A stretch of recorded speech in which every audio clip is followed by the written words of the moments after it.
All right, the last example here for solving quadratic equation is a word problem. We're going to spend a little more time on this, but I thought I'd go over it anyways, just in case you're interested. Um, so here we go. A rectangle with an area of 60 centimeters squared, so important. One side is 3 centimeters more than twice the other side. Okay, that's important. What are the dimensions? So we want to know what the dimensions of the rectangle are. Round your answer for one decimal place. So as I say to round, we're going to, when we do the quadratic formula, we're going to get decimals, and that's okay. So we're no longer looking for the exact value. All right, so step one. Thank you very much, Windows. Here we go, step one. We're going to let x represent the length, then 2x plus 3 represents the width. Why 2x plus 3?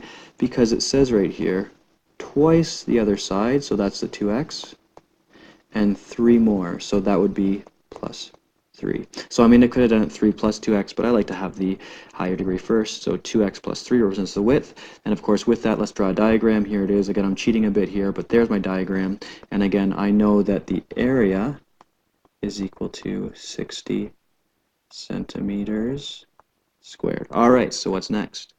So that means that the area is length times width, which means my area is 60, my length is x, I said x represents length, then my 2x plus 3 is the width. All right, so what do we do now?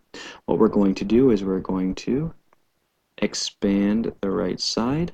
I expand the right side, there we go, by multiplying in the x. So again, I just did x times 2x and x times 3. And then again, to use the quadratic formula, we want one side equal to 0. So I bring the 60 over. So I'm going to have this x squared plus 3x minus 60. So here I can clearly see my a value, my b value, and my c value. We plug it into the quadratic formula. There it is in all its glory. Again, I'm going a little bit fast here. I think the hardest part is getting this guy here.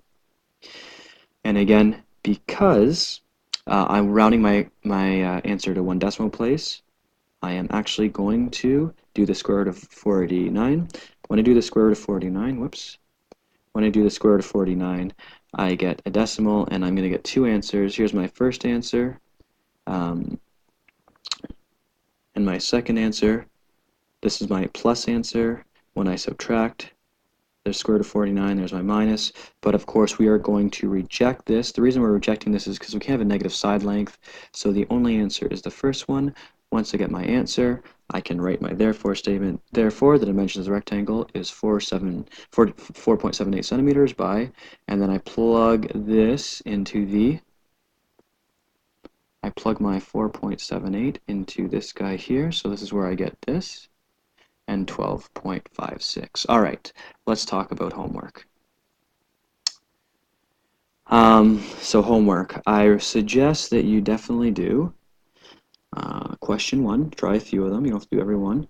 Question 2, I don't really care about the decimal places, I'm not really interested in practicing. Question 4 though, I think question 4 is definitely something you should practice.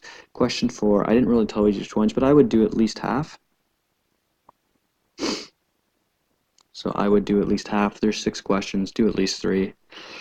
Question 5, yeah, and question 5 is good as well. We're going to get to this, but I think it's good practice now. So question 7, we're going to talk about projectiles. Question 8 is also a good one. And again, if you can't get them, please send me a message on Google Classroom. This is almost exactly like the last example, so I would try 9. Don't worry about 12. We're going to do a whole lesson on uniform width. Again, this one we're going to talk about in projectiles coming up. This is a nice thinking question. 16, of course, my favorite number, is a pretty good one. All right, that does it for lesson 4. Thanks for listening,